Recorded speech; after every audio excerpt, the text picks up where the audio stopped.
Welcome to Healing for the Soul podcast, with this being season number 4, episode number 23. I am your host, Robin Stoltman, and today I have my guest, Amy Ballantyne, who is a life coach and a wellness coach, on the show talking about the priority of ourselves. So before we get started, remember every week I feature different guests to help you become the best version of yourself through different methods you may not have heard of or thought of. So let's get started. Thank you so much, Amy, for being here. I really appreciate it. Oh, I'm so excited to be here. Thank you for having me. So what is your specialty and who do you like to work with? I would say my specialty is working with women, especially moms, but doesn't have to be moms, women who are struggling with a lot of stress, overwhelm, burnout, and putting themselves last constantly. They're ready to make a shift. They're tired of living in that someday I'll be better, someday I'll feel good in my clothes, someday I'll go outside for a walk, someday I'll get things together. Those are my ideal people to work with, because I love helping them connect to those things in themselves, those parts of themselves that bring out the joy, the calm, and connect to confidence and have time for the things that really matter. I like that. Especially as a mom myself, being busy, you get a lot of different things. And it's like I was said a little bit earlier, is if I write it down, it gets done. If it doesn't get wrote down, it doesn't get done. Yes, that's it. That is an incredible strategy. So what is the best way for people to contact you who are just tuning in and may have to catch the show later? So your great video here has my website on it. That's probably the easiest way, amyballantyne.com, but I'm also on pretty much all the social media platforms as well, primarily being Instagram, but anywhere that you reach out, you will hear from me after. Awesome. So who or what inspired you to do the work that you do? Thank you. So I have known for my whole life that I wanted to help people in their wellness. That has been my journey for as long as I can remember. And it actually stemmed from the fact that my mom actually lost both of her parents before she was 10. And so I grew up missing out on that relationship with my grandparents. I would never hug them, kiss them, hear stories, hear about their life. I would never know them. I would never have that connection with them. And it was in those times, actually, hearing my mom talk about the fact that they were gone, that actually fueled in me this crazy, huge desire to want to live long enough, to be healthy enough, to live long enough, to be a great grandparent, and to be able to make those memories, to have those experiences, to be with those people down the road in my life, unlike what I experienced. To have that time and that space. And that's really what's been fueling me. And it's actually this crazy vision I've had in my head of being this rockin' great granny able to bowl. And I'm not sure why I chose that particular activity back when I was a young person. Like a young kid, I chose this idea of wanting to be healthy enough to be able to, and mobile and not in crazy amount of pain, right? To be able to bowl with my great grandkids. And so that's one of the things that fuels me and has fueled me with really for so long, is helping women like us to really take care of ourselves, to fuel ourselves, to fill our cup. Because I know firsthand, I'm sure you would agree, that when we're feeling fueled and filled and feeling really good, we're far more effective in our work. We're far better in terms of how we show up, the way we really want to show up for our families, for our significant others. And we know now that epigenetics, the research shows that our lifestyle now dramatically impacts how our future rolls out, how our health rolls out, our mindset. All of these things are connected. It's so awesome, right? So this is kind of the driving factor for me. That is really powerful. I don't know very much about epigenetics. I just know that I've heard some people talk about it and they're like, it's starting to make more of a wave now. And I'm like, I don't understand all of it, but what I do get bits and pieces, it sounds really amazing as far as like how, so like I understand like the generational curses, like the generational trauma, like I understand that on the hypnotherapy mind level side of it. But it's like, I know like the epigenetics, if I understand correctly, that's adding like the DNA portion of it and like our blueprint of how we get here and like how that affects us.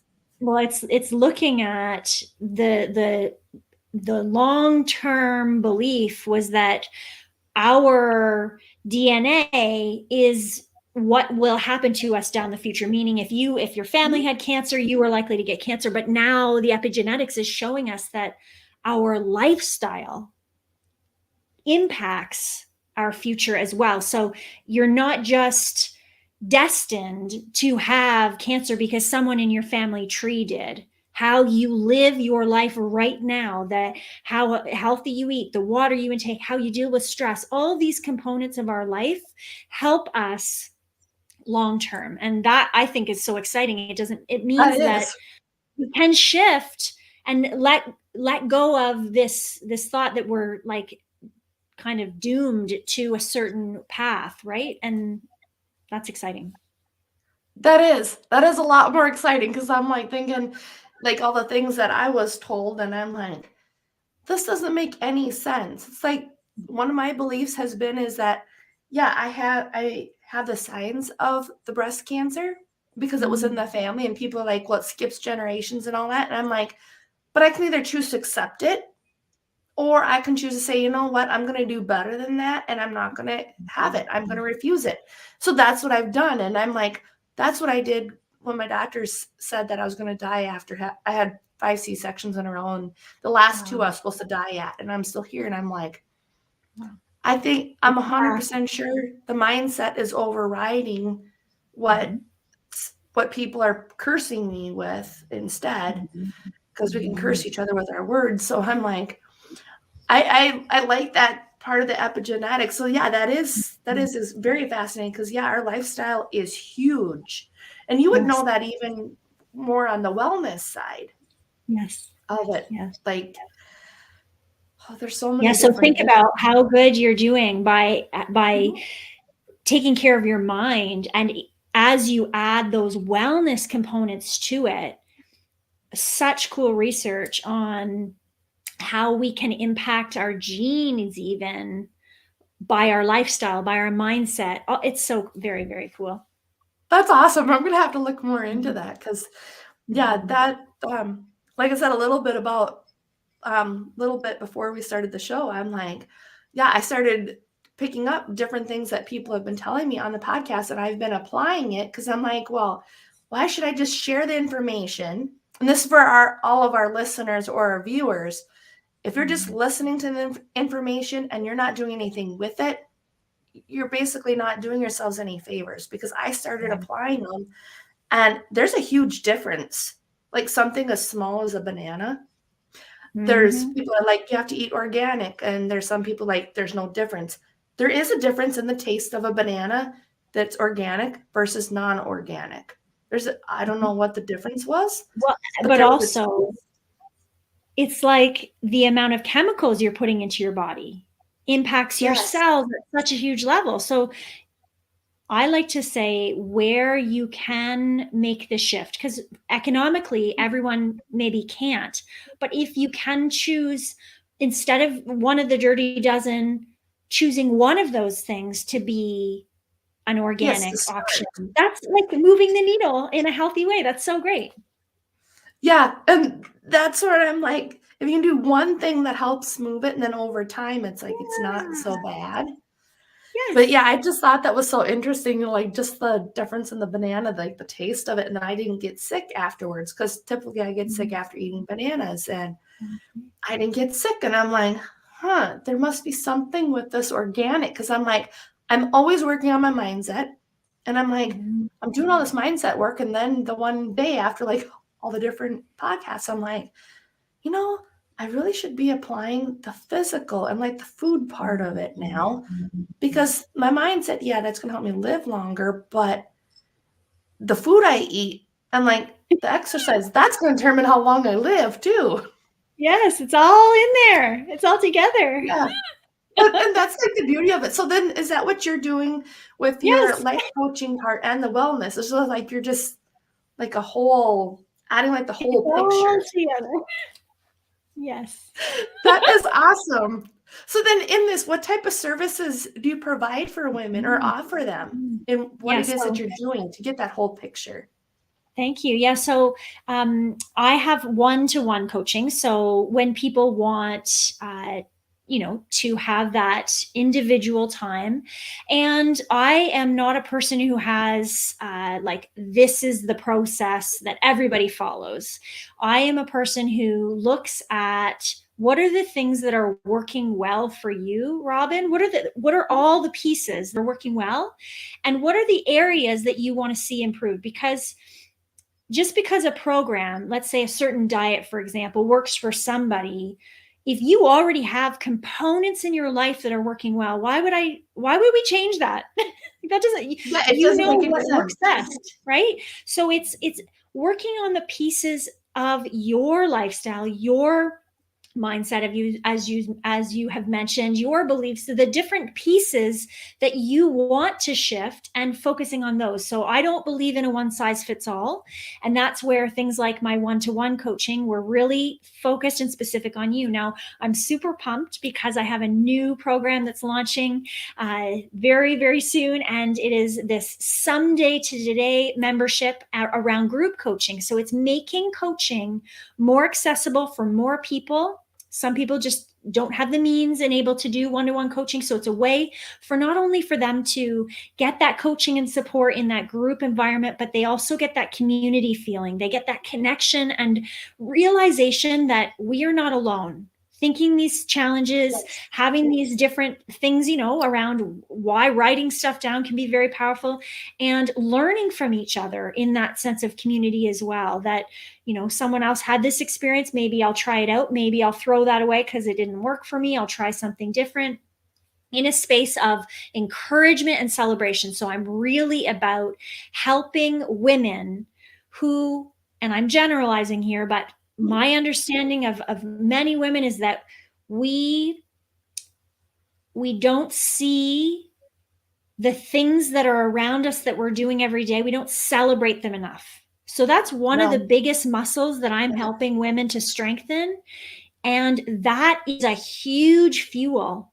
It is like supercharged ignition fuel for inspiration and motivation to do the things that you want to keep doing to move the needle forward, when you are celebrating all the good things you already are doing, versus going down the spiral of beating ourselves up, right? So group coaching, one-to-one coaching. I also do nutritional support as well for individuals who have that piece of the puzzle that they want more support in. But as I said, because it's not a one size fits all, I can pull the pieces in to support each individual in the areas that they need. I like that a lot, especially because I'm like, yep, that's me. It's I do everything else, and then I completely do not celebrate any of the times that I do it, even the small ones. And I'm like, I know like the significance of it, but as a woman, for whatever reason, having all these babies, doing all these things that we do, the breastfeeding, like the whole 9 yards, for whatever reason, we're just like, that's nothing. We think that it's And I'm not some good enough small, because, and it's not. yeah. Yeah, that's one that I'm just like, I need to remind myself of that not many people are willing to do the work that I've done, and I'm just like speaking on myself specifically because of all the things I have done, but it's like, not everybody's willing to do this. Yeah. And it takes that special person to just say, nope, I'm done. I'm going to do this. But then having a group coaching program like what you mentioned, that would make it even more powerful, because we do need those little reminders. And I noticed that on your website that you were very focused on accountability, which is huge problem for both sexes. Yes, everyone. Yes, it's huge. That's why I'm like, even myself, Yes. I have my own, I don't call it a checklist, but it's my success list because I'm like, Ooh. I know the things that I need to do, or not need, but Mm. I know the things That you that must will do. help me get to where I need, that I want to go. But Yes. it's working on changing that because I don't like the to-do list. To me, it's like, no, I like the success list. This will help me be successful. I do this list, this equals success. And if I get half of it done, I'm like, it's a successful day because I did something to move towards it. I would even challenge you that with each one, that only one needs to be a celebration. One thing Oh, on your true. success list. That is true. And let that be the fire, right?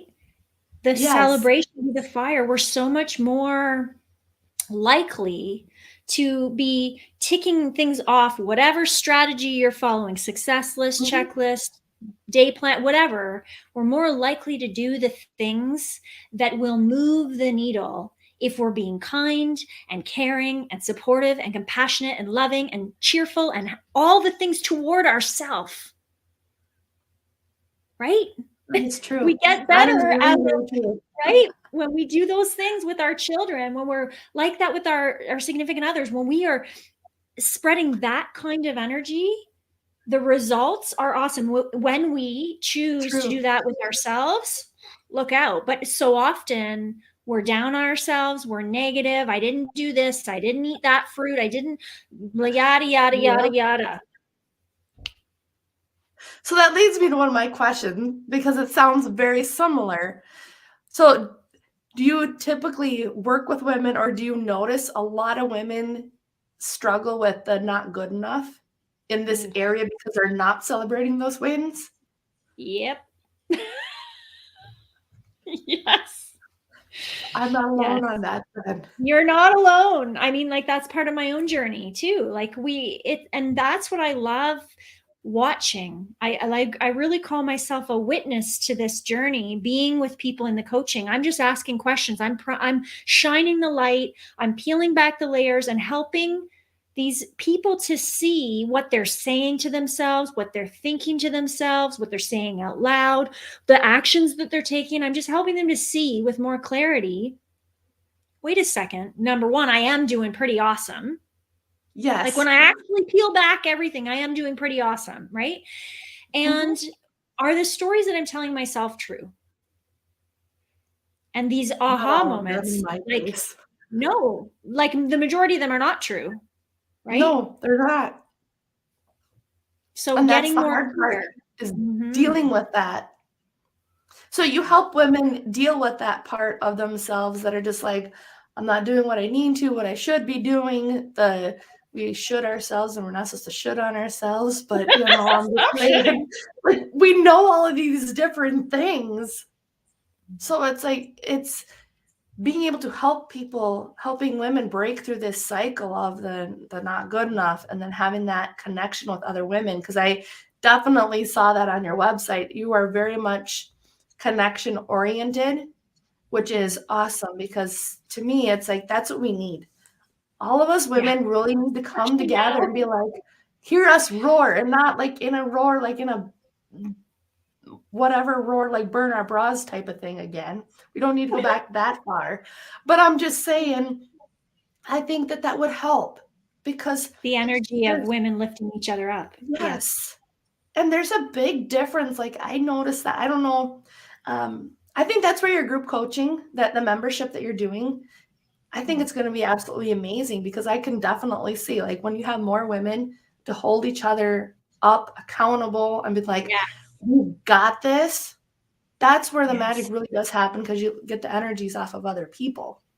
Mhm. And then that's when it's like, okay, I can do this and Yes. empower each other. That's what I like. That's like, I love seeing like that passion and like that drive of like all of us get together and we're just like, no, we can do it.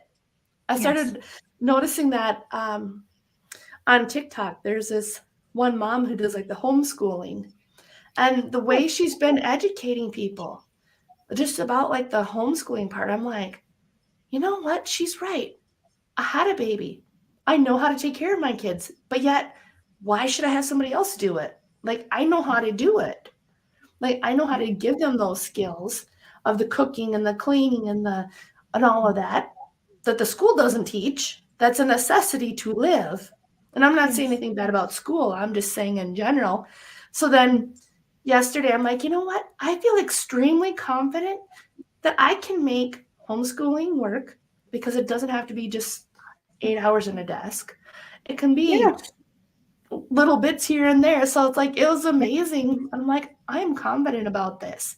So are there Awesome. different signs that a woman may feel before she's disconnected, like from other people? Mhm. Like, not just like I'm not talking just like the homeschool part I just mentioned, but just like when they start to feel disconnected from other Mhm. people in general. Like, Mhm. are there different signs that a woman needs to be like, okay, I need to get help, to like seek Yeah, help? yeah, there's a few different things, and Mhm. it's going to look different for most people. That's like, so generalizing, I would say really, really overwhelmed, like super overwhelmed, really stressed by, how you said, children and work and dealing with like your older family members having different things happen, and all of this layering on and feeling just so overwhelmed and alone would be a time to reach out. Um, like they've tried everything for their wellness and nothing's worked. Nothing is helping them stay accountable, stay the course of those small actions that they get to take every single day to move themselves forward. Um, Feeling really unhappy. I had a consultation yesterday with someone who just is so unhappy and but ready to step out of that, right? So coaching Mhm. isn't therapy. It's that, but when there's that moment of, okay, I'm ready to take action. I'm ready to move forward. Today, I'm going to focus on today and these steps I can take today. That's when coaching can really help for people. And I would agree with that, because like when you're ready for that next step of, okay, Mhm. I need somebody to help me hold accountable. That's what Mhm. I've noticed. Like, I'm in an accountability, my group. I am in one myself for an accountability group. And it's like, for whatever reason, it works. It doesn't necessarily pertain to the work that I'm doing, but it works. Like having that other person be like, okay, we get this done and it works.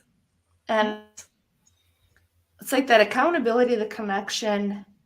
Like, I really noticed, like I said, come out of your website. Like, I was like, okay, I was able to pick that up like instantly, like when I went there. And I'm like, that is helpful to know that. And then I seen that you have self-care tips as well on Mhm. your website. So can you tell me more about that? Mhm. So, one of the things that I talk about when it comes to self care is helping people to notice. So much of life is about being more aware, but to Mhm. notice the times that they're already doing self care and one, celebrate it, notice Yes. it, be aware of it, actually be present with it.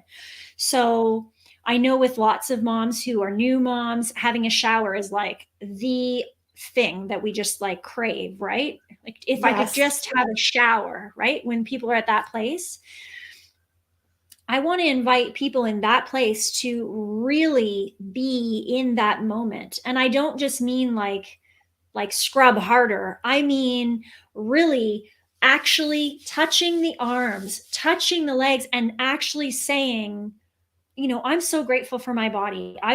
This body was able to help me have a baby. I'm showing myself love. I'm showing myself care. I'm enjoying this shower. I'm enjoying feeling clean. I'm enjoying the few minutes for myself, like being so present. So, not just rushing through the act of having the shower, but being so present that there is actually joy felt in it. And I this like that. is what I would invite people to notice. Like, while you're brushing your teeth, we live in a place where we have the means to brush our teeth. So, like, I'm so happy. I'm proud of myself. I'm taking this time for me. Do a couple squats while you're in there. Now you're multitasking, right? Like, True. this is That self-care. is true. Like, you're caring. How does your physical body like to be treated and feel? Do those things for it. You don't have to go away on a girls' weekend retreat to have self-care. You don't have to have a beautiful bubble bath with candles and scents and smell. Like, that's great. Yes, please. But if you're not doing those things, that doesn't mean you're not doing self-care, right? That's very true, because there is that stigma about like how self-care is like the bubble bath and all this other stuff. And it's like, Doesn't have to no, be. no, it really doesn't. Like, I've noticed, like, for myself, like the simplest self-care I can do, and I notice the days I don't miss it, or I don't have it, I should say, is when I'm not reading my Bible for at least 15 minutes. Yes. I'm Yes. like, my whole day is just like, and I was asking myself, like, I knew my mom had her surgery last week, so I know that has thrown off a lot. I tell you, just that missing those little bit of hours made a difference. But That's your it's like, self-care. yeah, it is. And being able to have that 15 minutes, it's like, I've been in in a low energy state that I'm just like, what is going on? So I finally had to do it this morning. I'm like, okay, now I've got my energy. Now I understand the value of that little self-care part. And it's, it's probably little because it's just 15 minutes, but I mean, like, Let's not downplay 15 minutes, friend. Let's not downplay that. Because if you take that 15 minutes every single day, and I'm not a mathematician here, so someone else can do the calculation, but 15 minutes every single day times 365 is quite a bit of time. So yay you. Right? That is true. And it feels good too. 1 minute would be 365 minutes still, right? So let's not downplay the few minutes. I would say let's see the minutes and add to the minutes a little bit here and there, and add to the minutes, right? That's true. That is like where that little bit adds up. Mm-hmm. Yep. That is very true, for being able to have that self-priority. I like that part of it, to really be able to help. So how can women start making themselves a priority? Like, with everything going on in life, we talked about like the bubble bath, like that's what people have, the stigma. You need to bubble bath, you need all of this stuff. And you had mentioned about like the shower, being mindful in the shower, which I like, because there's mornings I'm just like, I just want to hurry up and get done. And it's like, no. Yes. Yeah. Yeah, because I remember that every time I have a baby, it's like, yeah, I just want 5 minutes alone. Just give me 5 minutes.